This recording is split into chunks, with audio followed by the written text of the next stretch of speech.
고린도전서 1장 18절, 골로새서 1장 26절. 네, 같이 합독하시겠습니다. 자, 시작. 십자가의 도가 멸망하는 자들에게는 미련한 것이요 구원을 받는 우리에게는 하나님의 능력이라. 이 비밀은 만세와 만대로부터 감추어뒀던 것인데 이제는 그의 성도들에게 나타났고. 아멘. 그래서 오늘 이제 십자가의 도 네 번째가 이제 끝이 납니다. 십자가의 도가 십자가의 이제 모형들로 또 두 번째예요. 그래서 십자가의 도 이 말씀처럼 우리가 십자가의 도를 갖다가 이 비밀을 알고 신앙생활을 한다는 것과 모르고 신앙생활을 한다는 건 다릅니다. 그래서 이제 에베소서를 가지고 우리 박 권사님하고 말씀 기도를 했어요. 그랬는데 그걸 보다 보니까 그 에베소서 2장에서 확신 있는 그 믿음을 가진 자는 이게 담대하다고. 그래서 그 담대함이 어디서 나오느냐? 십자가의 도를 믿는 믿음이 그 안에 있기 때문에 나오는 거예요. 그리고 그런 사람은 어떻게 한다고 했어요? 우리가 성령을 하나 되게 하시고 심사 지키고 사랑으로 역사하는 마음으로 화평과 화목의 복음을 이루어간다 라고 하더라고요. 그래서 우리 이제 새벽기수 교회가 이제 그러한 역할들을 잘 감당할 뿐더러 우리 교회에 들어오는 모든 사람들에게 그 사랑으로 역사하는 믿음으로 그 사랑으로 함께하는 그런 은혜가 우리 교회 안에 있기를 소망합니다. 자, 이제 지난주에 이어서 십자가의 도, 그 다음에 그 안에 소주제가 십자가의 모형들 두 번째예요. 그래서 지난주에 우리 정 집사님이 병원에 있다가 지금 나왔기 때문에 이제 잠깐만 짤막하게 요약을 하겠습니다. 십자가의 모형들 안에 그 아담이 왜 죄를 짓고 난 다음에 어떻게 했어요? 무화과 잎으로 이 옷을 지어 입었잖아요. 그래서 하나님께서 어떻게 했어요? 그 나뭇잎벌이는 금방 사라져버려요. 이렇게 없어져버려요. 말라가지고. 그래서 하나님께서 은혜로 가죽옷을 입혀줬어요. 이것이 바로 입혀주는 의이다. 그 다음에 두 번째가 아벨의 제사. 히브리서 11장 4절 말씀에 근거해서 하나님의 기준은 믿음으로 제사를 드려서 하나님께 의롭다 하심을 인정받는. 그래서 아벨의 제사가 그렇게 해서 인정받았다. 그 다음에 세 번째가 노아의 방주. 방주가 문이 하나이기 때문에 거기서 예표하는 게 뭐냐? 오직 한 길밖에 없다. 구원은 오직 한 길이다. 그래서 요한복음 14장 6절 말씀에 근거해서 내가 곧 길이요 진리요 생명이다. 나로 말미암지 않고서는 아버지께로 올 자가 없다 라고 말씀하셨어요. 그리고 사도행전 4장 12절에도 다른 이로서는 구원을 받을 수가 없다고 그랬어요. 오직 예수님 한 분뿐이다. 그 다음에 6월절 이제 그 십자가의 모형들 이제 네 번째가 6월절. 이 바로의 권세 아래서 이스라엘 백성들을 이끌어내야 되는데 방법이 없었어요. 그래서 어떻게 했어요? 어린 양을 잡아서 그 피로 문설주에 바르고 그 안에 들어가 있는 사람만 구원을 해줬다.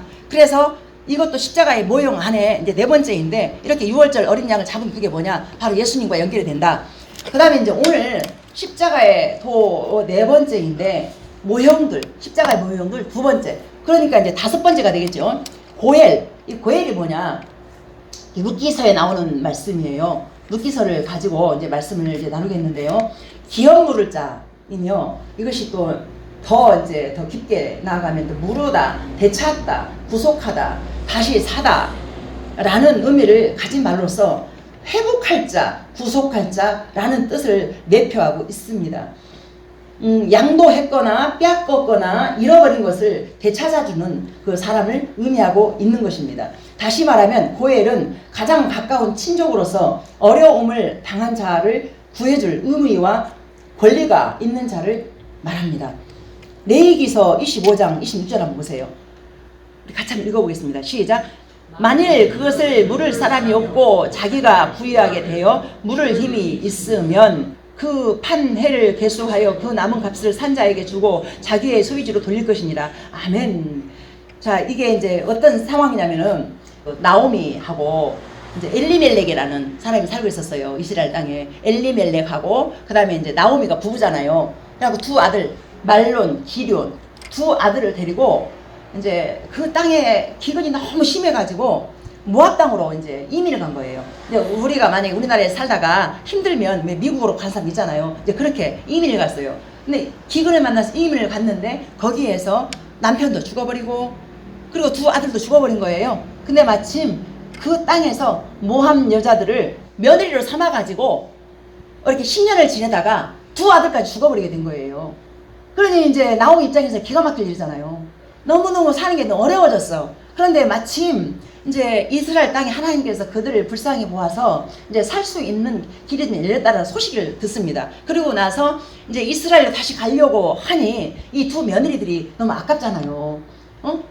아들 죽어버리고 없어. 그래서 이제 이 나오미가 이제 며느리들을 부르는 거예요. 불러서 뭐라 하냐면은, 딸들아, 내 딸들아, 내가 이제, 그러니까 그 시절에는 이제 이 아들이 만약에 죽었어. 그러면은 동생이 있잖아요. 그러면 그 동생이 자라잖아요. 그러면 또 동생이 또 다시 형수되는 사람한테 장가를 가는 거예요. 그런 제도가 있었어요. 근데 나오미에게는 딱 아들 둘이 있었는데 둘이 다 죽어버렸어. 아무도 없는 거예요. 그 다음에 나이도 그만큼 먹었기 때문에 이 나오미가 이제 두 며느리를 놓고 이제 가라고 하는 거예요. 너희 어머니 가라, 돌아가라 하니까 이제 오르바는 가버리고 이제 룻만, 어머니의 백성이 나의 백성이 되고, 또 어머니가 가는 곳에 내가 가고, 어머니가 머무르는 곳에 내가 머물고, 어머니가 죽는 그곳에 나도 그곳에 함께 죽겠다라고 고백을 하면서 따라갑니다. 따라가서 이제 거기에서 보아스를 만나요. 보아스를. 근데 알고 보니까 그 보아스가 기업으로자인 거예요. 고엘이 된 거예요. 그래서 이 보아스를 만나가지고 보아스가 이제 룻을 갖다가 다시 자기 아내를 맞이하기까지, 이게 그냥이 아니고 이 나오미가 룻을 갖다가 이렇게 보내. 그때 이제 보아스가 이 밭에서 우연히 만난 것 같지만 우연이 아니라 그 말씀 한번 보여주세요. 룻기 2장 3절. 다시 이스라엘 땅으로 왔단 말입니다. 나오미하고 룻하고 둘이만. 남편 또 아들들 다 죽어버리고, 그 다음에 그 자부 하나, 이제 오르바 하나 있었는데 거기서 그냥 가버리고, 그리고 나서 이제 넘어왔어요. 이스라엘로 넘어왔어요. 넘어와서 이제 먹고 살아야 되잖아요. 그래서 이삭 줍는 데로 갔어요. 갔는데, 자, 여기서 보세요. 자, 룻이 가서 베는 자를 따라 밭에서 이삭을 줍는데 우연히 엘리멜렉의 친족 보아스에게 속한 밭에 이르렀더라. 자, 엘리멜렉이 누구라 했어요?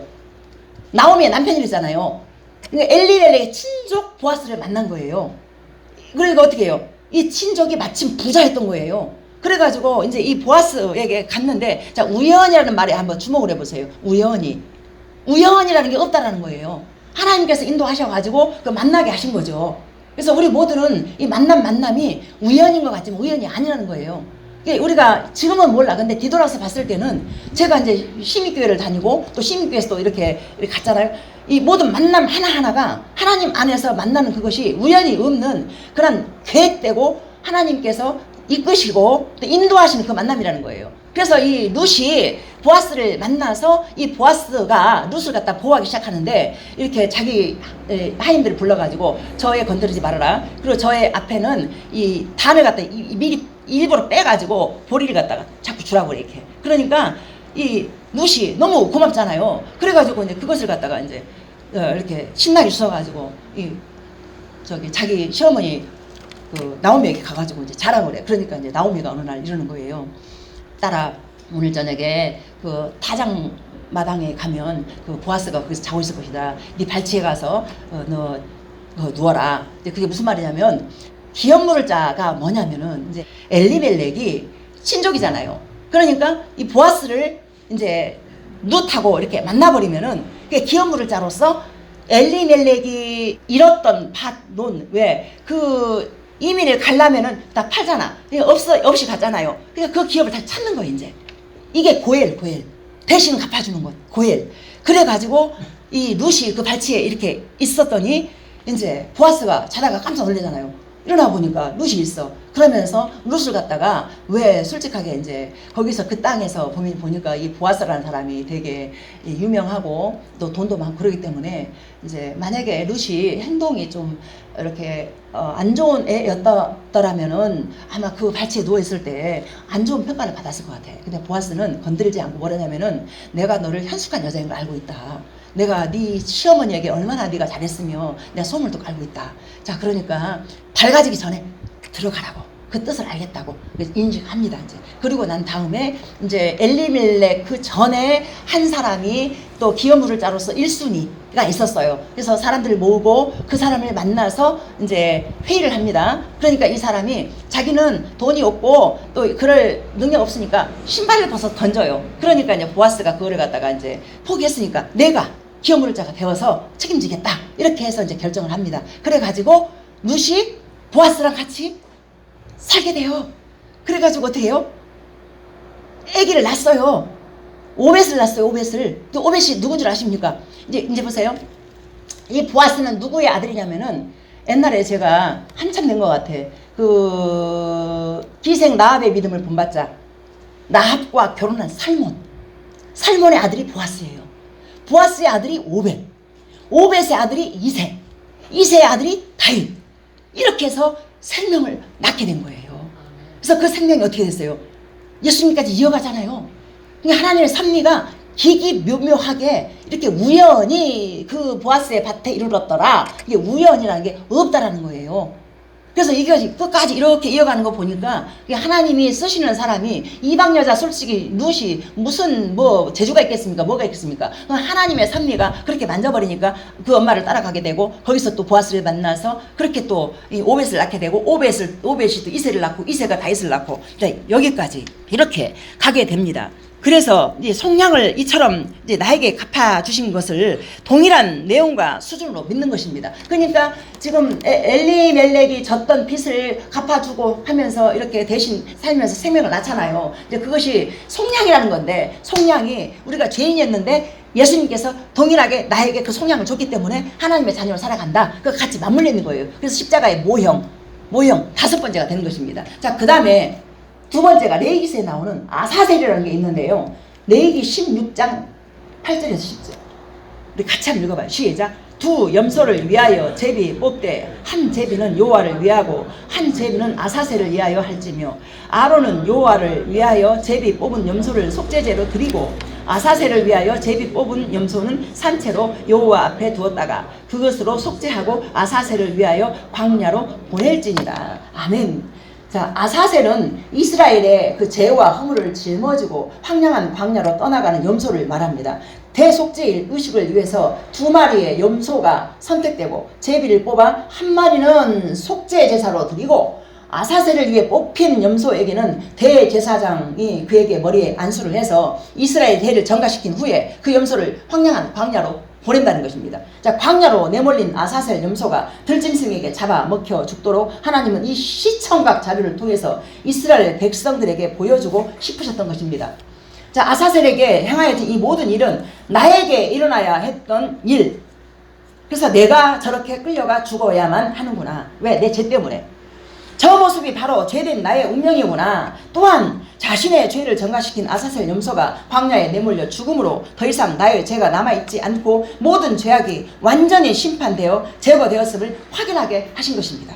자, 그리고 시간이 흐른 후 하나님의 때가 참해 하나님은 자신의 아들을 제물로 삼아 버리셨습니다. 계속해서 십자가의 도로 모형으로 또 계속해서 때에 맞는 그 예언의 말씀, 약속의 말씀을 계속해서 점진되어져서 가다가 그 다음에 바로 예수님이 그렇게 잔인하게 피 흘려 죽어 주심으로 우리의 죄를 단번에 해결해 주셨고 우리는 죄에서 해방시키게 된 것입니다. 그래서 요한복음 1장 29절에 보면 보라 세상 죄를 지고 가는 하나님의 어린 양이로다. 이렇게 같이 그래서 아사셀하고 저기 6월절에 양 잡아가지고 피 흘려서 문지방에 발랐잖아요. 그 양과 아사셀 그리고 보라 세상 죄를 지고 가는 하나님의 어린 양이로다. 요한복음 1장 29절 이렇게 다 같이 연결되어 있어요. 그래서 제가 지금까지 설명한 것들이 전부 다 이렇게 공통적으로 연결되어 있다는 것을 머릿속으로 한번 그려보십시오. 그 다음에 제사제도가 있었어요. 레위기에서 수없이 반복하고 있는 제사제도. 짐승을 데려와서 안수하고 목을 따고 가죽을 벗기고 각을 뜨고 내장을 분리하고 물로 씻고 불로 태우고 이 레위기서 읽다 보면요 각 뜨고 뭐 무슨 배 따고 뭐 내장 끄집어내고 막 물로 씻고 불 태우고 이런 것들이 그냥 있는 것이 아니라 자 보세요. 어차피 불로 태워서 드릴 거였다면 처음부터 단번에 불로 태워 드리면 안 되는 것일까요? 왜 주님은 이 긴 과정들을 계속해서 반복하여 말하는 것일까요? 하나님은 제사제도를 통해서 상징적으로 말씀하시고자 하시는 것이 있었습니다. 우리가 죽어야 할 생명을 단순히 목숨만을 그러니까 우리가 죽어야 될 생명이 단순한 목숨만을 위해서 그런 것이 아니란 말입니다. 자, 앞에서 살펴보았듯이 생명은 그저 살아 숨쉬는 행위가 아닌 우리의 모든 인격의 총체입니다. 즉 나의 삶의 전체인 것입니다. 그래서 하나님은 우리에게 철저한 대속을 알려주시기 위해서 짐승을 잡을 때 그 존재를 상징하는 모든 부분을 구석구석 처리하는 모습을 보여주시고 있는 것입니다. 자, 복음은 완전합니다. 우리 삶의 모든 영역을 철저하게 각을 뜨셔서 완전한 죽음과 구속을 이루셨습니다. 이처럼 복음이 철저하다면 우리의 믿음도 철저해야 할 것입니다. 우리의 믿음은 우리가 가져야지 해서 갖는 것이 아니에요. 믿음은 하나님 준 선물이에요. 그래서 제가 늘 말씀드리지만은 이게 예배 자리에 일단 믿음의 기둥을 세우고 집에서 가정 안에서 말씀을 떠나면 안 되는 거예요. 말씀 읽고 기도하는 그 기둥들이 세워졌을 때 믿음이 더욱더욱 차곡차곡 채워지는 거예요. 믿음 한 번, 두 번 예배 드렸다고 해서 믿음이 딱 세워지는 거 아니에요. 왜냐하면 세상 권세 아래 있기 때문에 이게 사단이가 계속 불화살을 쏴요. 그래서 에베소서에 보면은 하나님의 전신갑주를 입으랬잖아요. 전신갑주가 결국에는 하나님의 말씀인 거예요. 다른 것이 아니라 말씀이 내 안에 있으면은 예수님도 그 공생의 시작 전에 40일 금식하고 광야로 내몰렸을 때 말씀으로 대적하잖아요. 그래서 말씀이 우리 안에 있을 때 이 진리의 말씀을 바르게 분별하는 그 옳은 행동이, 옳은 생각이, 옳은 이 예배의 자리로 나아오는 것이에요. 자, 예수님에 대한 예언이 있습니다. 우리는 지금까지 구원의 요소들 그리고 이 상징되는 것들을 지금 살펴봤어요. 자, 은혜의 하나님의 절대 주권적 사역, 자발적인 뜻, 이 믿음의 대속의 원리 등등 이 모든 것이 십자가의 도인데요. 이 원리가 단 하나도 빠지면 안 되는 것입니다. 이 모든 것이 또한 되어야만 완전한 구원자로서의 방법과 자격이 되는 것입니다. 그리고 하나님은 전 역사를 통해서 이 일을 계속하여 계시하시고 이루어 오셨습니다. 그리고 마침내 BC 700년경에 이사야를 통해서 매우 구체적으로 계시하십니다. 이사야 53장 1절 보세요. 자, 우리 같이 한번 읽어봐요. 시작. 그는 주 앞에서 자라나기를 연한 순 같고 마른 땅에서 나온 뿌리 같아서 고운 모양도 없고 풍채도 없은즉 우리가 보기에 흠모할 만한 아름다운 것이 없도다. 자, 여자의 후손으로 오신 예수님이셔요. 자, 성인으로 오시지 않으셨습니다. 왜 그래야만 했을까요? 존재적 죄인이라는 말은 태어날 때부터 내가 형성되기 시작한 때부터 죄인이라는 말입니다. 즉 우리는 형성될 때부터 대속이 필요한 존재라는 것입니다. 그렇기 때문에 하나님의 아들이셨던 예수 그리스도가 완전한 사람이 되어 오신 것입니다. 그분은 철저히 완전한 내가 되어서 이 땅에 오셨고 그 삶을 살으셨습니다. 이사야 53장 3절 5절. 자, 그는 멸시를 받아 사람들에게 버림을 받았으며 간고를 많이 겪었으며 질고를 아는 자라 마치 사람들이 그에게서 얼굴을 가리는 것 같이 멸시를 당하였고 우리도 그를 귀히 여기지 아니하였도다. 그가 찔림은 우리의 허물 때문이요 그가 상함은 우리의 죄악 때문이라. 그가 징계를 받음으로 우리는 평화를 누리고 그가 채찍에 맞음으로 우리는 나음을 받았도다. 자, 이 목적을 위해서 예수님이 오신 것입니다. 자, 예수님은 어머니 마리아의 뱃속에서부터 사생아라고 주변 사람들로부터 손가락질을 받았어요. 자, 죄인인 우리가 받아야만 했던 모든 죄의 저주와 그 외로움, 가난, 고통, 천박함, 죽음을 겪어내신 것입니다. 율법을 만드신 분이 율법 아래로 들어와서 우리가 받아야 했던 모든 율법의 저주를 감당하셨습니다.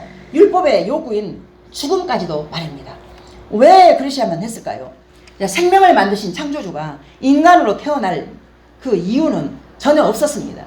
하지만 예수님은 그 길을 걸으셨습니다. 바로 나 때문에, 내 죄 때문에. 그분의 출생, 성장, 삶, 이 모든 것이 다 내 이름으로, 각자의 이름으로 겪어내신 것입니다.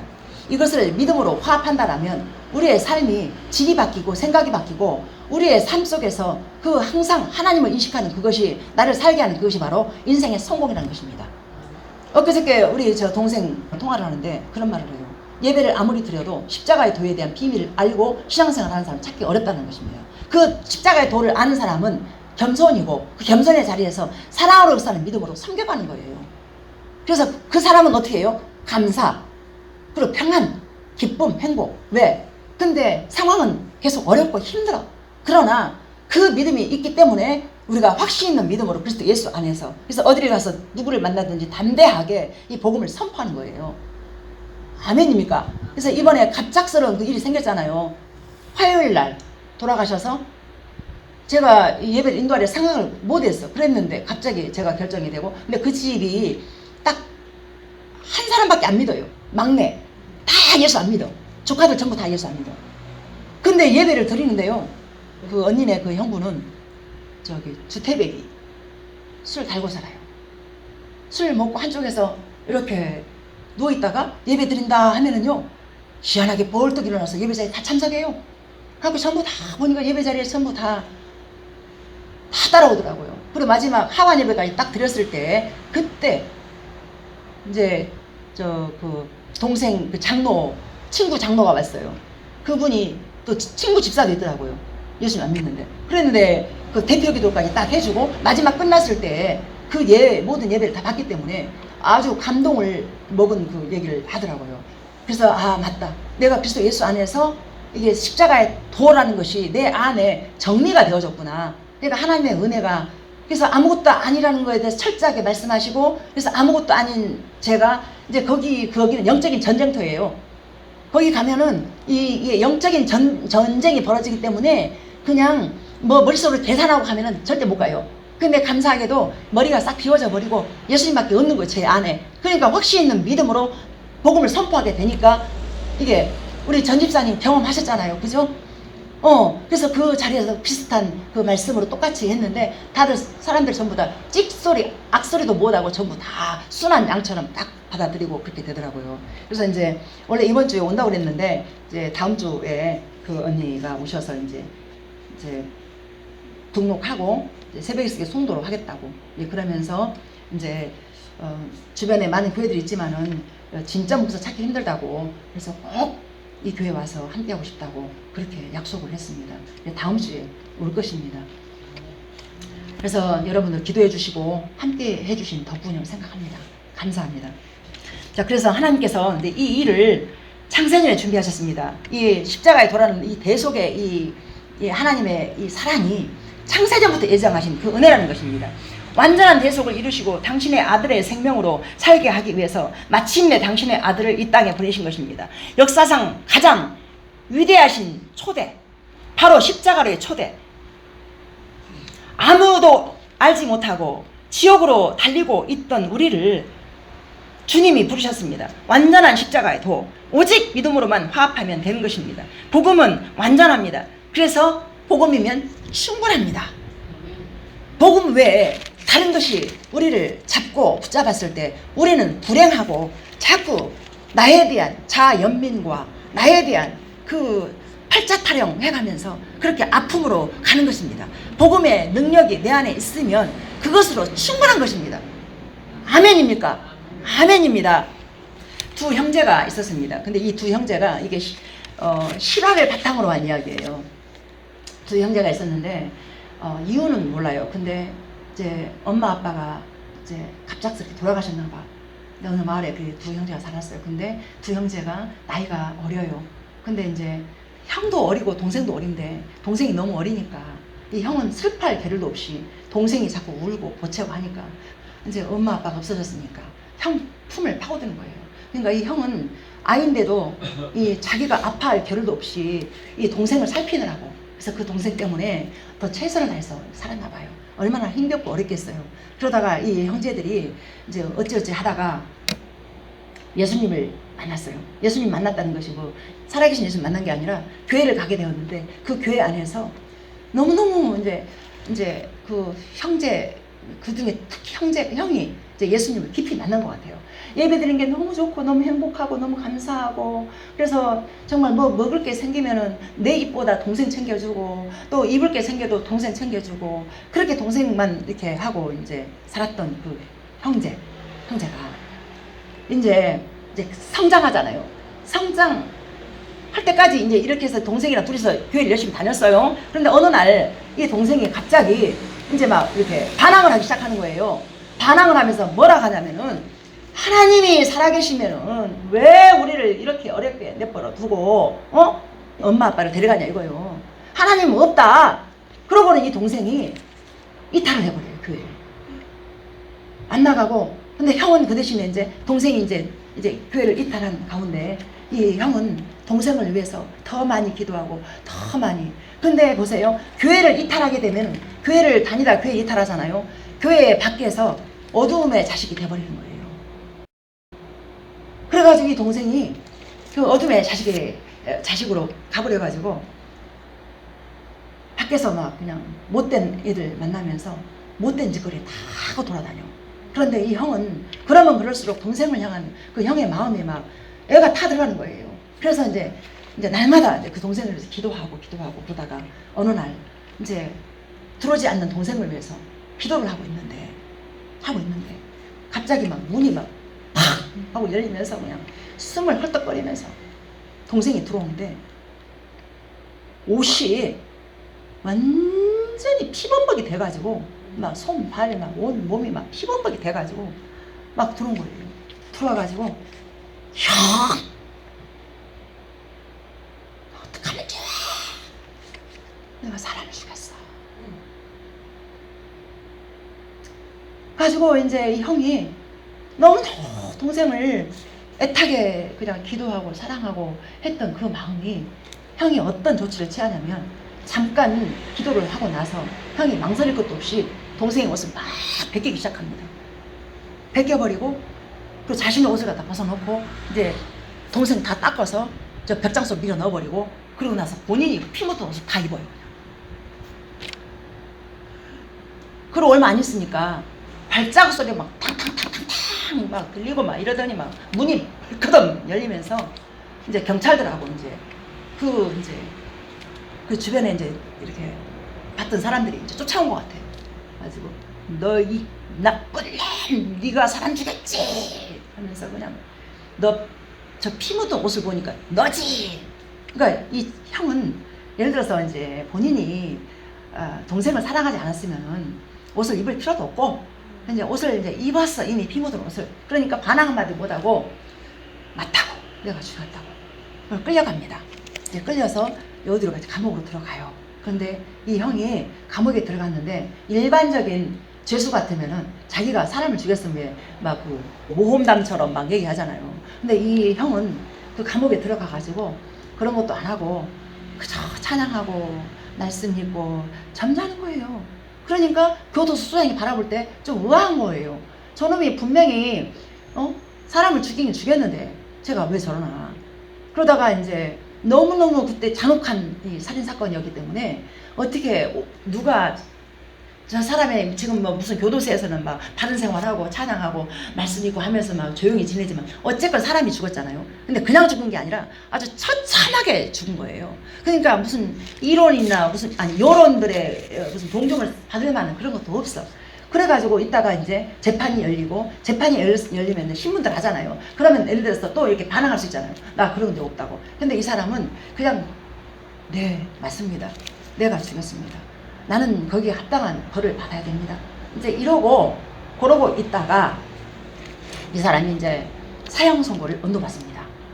그러고 나서 몇 개월 후에 정말 이 사람이 사형을 받는데 사형 받기 전에 이 형이 교도소 소장을 찾아가요. 찾아가가지고 부탁을 합니다. 소장님, 제 마지막 소원입니다. 내가 편지를 좀 쓸 수 있도록 해주십시오. 그러니까 죽어가는 사람이 소원이라는데 그거 안 들어주겠느냐고. 그러니까 편지를 동생한테 씁니다. 근데 이 형 마음은 내가 죽는다라는 거에 대해서는 하나님 나라를 가기 때문에 소망이 있기 때문에 무섭지가 않아요. 단 하나, 동생 하나 남아서 이 동생은 자기만 의지하고 살았던 그 동생이 이제 형이 내가 하나님 나라 가버리면 나는 좋은데 동생이 남아서 얼마나 외롭고 거기다가 이제 자기가 사람을 죽였다는 죄책감이 얼마나 힘들게 할 것인가. 그것 때문에 너무너무 가슴이 아픈 거예요. 그래서 그 마음을 담아서 이제 편지를 써요. 써가지고 이제 소장한테 이제 뭐라고 하냐면은 이 소장님 편지를 썼는데요. 한 가지 조건이 있습니다. 절대로 이 편지를 그러면 이제 편지 써서 이제 넣어서 동봉했어. 그러니까 소장의 직인을 찍어. 그러니까 누구 손대지 못하게 해놓는 거예요. 조치를 취해놓는 거예요. 그러면서 부탁을 해요. 절대로 이 편지를 뜯지 마시고 이후에 제 동생에게 거기 적혀있는 주소로 보내주세요 하고 이 사람이 사형을 받습니다. 사형을 당합니다. 그리고 난 다음에 이제 사형을 당했어요. 근데 이 교도소장의 마음에서는 뭔지 모르게 찝찝함이 계속 있는 거예요. 이제 그래가지고 이제 교도소장이 정말 마음이 심란하고 산란하고 그러다가 잠깐 편지를 잊었어. 있는 것을. 그러다가 이제 갑자기 번쩍 생각이 나서 그 편지를 갖다가 꺼내봅니다. 그래 꺼내서 그 이제 부하직원 불러가지고 집으로 이제 보내요. 동생한테 보냈어요. 그럼 동생은 형을 그렇게 보내놓고 이렇게 편안하게 있었겠느냐고요. 문을 쾅쾅쾅 두드렸는데 안 나오는 거예요. 그러니까 이 사람이 이제 심부름간 사람이 계속 두드리고 있다가 이제 포기하려는 찰나에 문을 벌컥 하고 열고 나오는데 보니까 동생이 어떤 차림이냐면 몇 개월 동안 완전히 뭐 밖에 나오지도 않고 안에서 있었기 때문에 막 머리는 막 산발을 하고 막 수염 이러고 막 엉망진창으로 무슨 귀신 저리 가라 하게 나오고 있더래요. 그러니까 이제 신부름 간 사람이 그걸 보고 기겁을 해가지고 편지만 던져놓고 그냥 문 닫고 나와버린 거예요, 이제. 그랬더니 이 동생 입장에서는 자기가 지은 죄가 있기 때문에 문을 팡팡팡 두드리는 순간 아 이제 형이 감옥에 가서 내가 범인이라는 것을 말했는가 보구나, 이제 나는 죽었구나 이 생각만 하고 이제 한참 있으니까 소리가 안 나니까 나와서 보니까 편지가 보여요. 동생이 그 편지를 봅니다. 근데 한 절을 딱 읽는 순간 동생아, 난 너의 죄의 옷을 입고 내가 죽노라. 이것만 딱 읽었는데 이제 머리가 이해가 안 가는 거야. 이해가 안 가. 그래가지고 다시 이거를 곱씹다 보니까 이 동생이 내 죄의 옷을 입고 너 대신 내가 죽는다? 내가 죽었다? 그때서야 이 사람이 이 동생이 정신을 차리고 박차고 자리를 일어나서 뛰쳐나갑니다. 그리고 막 울부짖습니다. 아니야. 우리 형이 죽인 게 아니야. 내가 죽였어. 하면서 그냥 거리를 미친듯이 뛰쳐나가서 헤매다가 교도소에 도착합니다. 감옥에 가서 소장 나오라 그래. 그 가서 이제 만납니다. 소장을 만났는데 소장이 이제 동생이 이제 울부짖는 거죠. 우리 형이 안 죽였어. 형 이름 누구누구 되니까 안 그래도 찝찝했잖아요. 소장 입장에서. 내가 죽였는데 왜 우리 형을 죽여? 막 이러면서 그냥 울부짖으니까 소장이 뭐라고 말했냐면은 돌아가라고. 네 죄를 위해서 네 형이 죽었기 때문에 입 다물고 닥쳐 가. 또 동생을 죽일 수 없는 거잖아요. 형이 이미 죽어버렸으니까. 그래가지고 이제 동생이 울부짖다가 이제 내 형 살려내 하고 울부짖다가 남았어요. 터덜터덜하고 집으로 돌아왔어요. 돌아와가지고 이 사람이 이제 생각을 합니다. 내가 형이 없는 세상을 내가 혼자 살 수 있을까? 형이 나한테 전부였는데 형의 그 좋은 점만 떠오르고 하니까 기가 막히는 거예요. 그러다가 이 동생이 이제 무슨 생각을 했는지 자기 옷, 자기 가진 모든 것들을 다 태웁니다. 그래, 다 태워요. 다 태우고 형 옷 이런 것들을 갖다가 이렇게 보니까 몇 벌 있지도 없어. 갖고 형의 옷만 남겨놓고 이렇게 해서 자기 더러웠던 옷들 다 태우고 또 태웁니다. 그러고 난 다음에 이제 편지를 첫머리만 읽었잖아요. 첫머리만 읽었기 때문에 그 편지를 다시 한번 보게 돼요. 그 다음 절에 이제 그 다음 절도 읽어갑니다. 난 너의 죄의 옷을 입고 내가 죽는다. 내가 죽는다.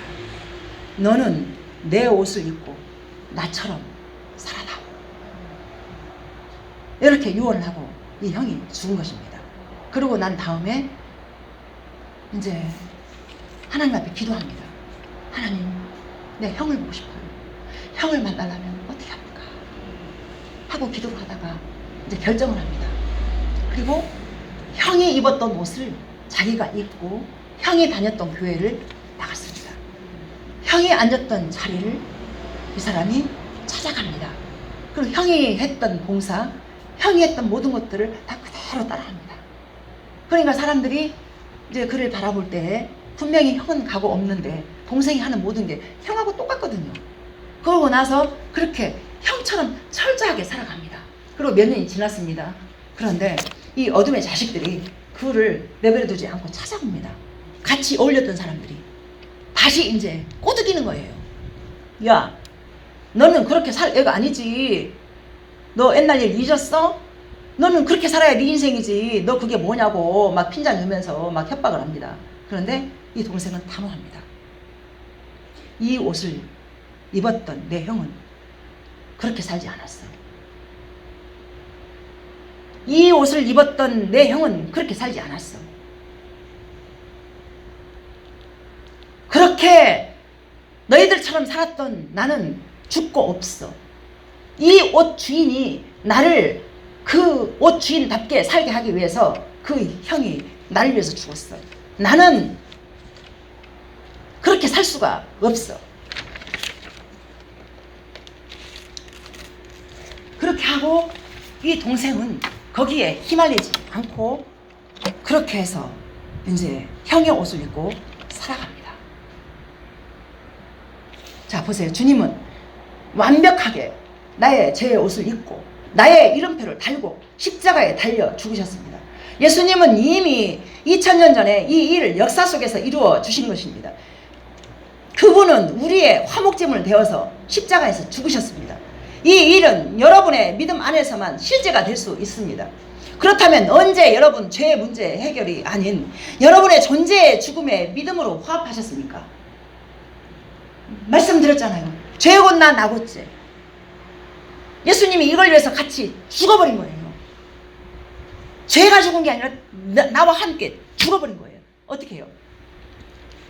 그래서 갈라디아서 2장 20절 보면은 내가 그리스도와 함께 십자가에 못 박혔나니 그런즉 이제는 내가 사는 것이 아니요 오직 내 안에 그리스도께서 사시는 것이라. 이제 내가 육체 가운데 사는 것은 나를 사랑하사 나를 위하여 자기 자신을 버리신 하나님 아들을 믿는 믿음 안에서 사는 것이라. 아멘. 자, 이것을 구체적으로 갈라디아서 3장 27절에 보면 뭐라고 나와있냐면 누구든지 그리스도와 합하게 위하여 세례를 받은 자는 그리스도로 옷 입었느니라 라고 말씀하고 있습니다. 아멘입니까? 그리스도로 옷 입었다 라고 말씀하고 있어요. 동생의 죄를 위해서 형이 죽었어. 그러니까 이제 동생이가 이제 형 죽은 그 옷을 이제 입어버리고 형처럼 살아. 이걸 똑같이 이렇게 한번 적용을 시켜보세요. 예수님이 나를 위해서 죽어버렸어요. 그리고 내 죄의 옷과 모든 걸 다 예수님이 가져가 버렸어. 그거 어떻게 예수님의 옷을 입고 사는 거죠. 이게 머리로 믿을 수 있는 그건 아니에요. 그래서 말씀을 통해서 말씀을 보면서 말씀이 믿어지는 은혜가 있는 그 자가 바로 십자가의 도에 대해서 이 비밀이 아는 사람이란 말입니다. 말씀 봐야 되겠습니까? 안 봐야 되겠습니까? 봐야 돼요. 단 1분이라도 말씀 앞에 서서 기도하셔야 됩니다. 그래서 하나님께서 우리를 주권적으로 그 말씀으로 이끌어 가십니다. 그래서 우리가 이제 지금 우리 머리로만 내가 그리스도와 함께 십자가에 못 박혔나니 그런즉 이제 내가 사는 것이 아니고 오직 내 안에 그리스도께서 사신 것이라. 이제 내가 이 시간에 사는 것은 나를 사랑하고 나를 위해 자기 자신을 버리신 하나님 아들을 믿는 믿음 안에 사는 것이라. 이렇게 이제 우리가 말을 많이 해. 그러면은 내가 어떻게 살 것인가 이거를 고민하고 이렇게 기도하잖아요. 그러면 하나님 은혜를 덧입혀 주셔서 살게 합니다. 엊그저께도 그 장례식 봤지만은요, 육신이 그렇게 육신의 장막이 없어져요. 없어져요. 그래서 하나님이 지은 장막으로 우리가 들어가는 그 은혜를 덧입는 것은 십자가의 도가 믿어지는 은혜가 여러분들한테나 그 은혜가 다 있어야 됩니다. 아멘입니까?